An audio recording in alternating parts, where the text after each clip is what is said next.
अभ्या, अरे तुझा इंग्रजीचा अभ्यास झालाय का? हो झालाय की. वय पाहिजे का तुला? शाळा बरसवर लिहिते पडदेशी. बर. ज्योते, अगं तुझी झाली का ग इंग्रजीची लिहून? मला दे ना वही. अगं मीच कुणाची तरी भेटत्या का बघत्या. वय पूर्ण केली असती तर मी माझ्या ज्योतीला दिली असते. रेशमे, केवढ्यावर वाटून घे की वय. हो चालतंय की, माझं काहीच म्हणणं नाही. अगं पण मला नाही जमणार. तुझं झालं की दे.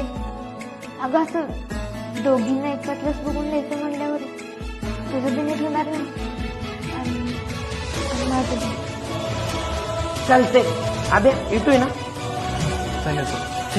रेशमे, तुझं झालं सोडायचं. जाऊ दे.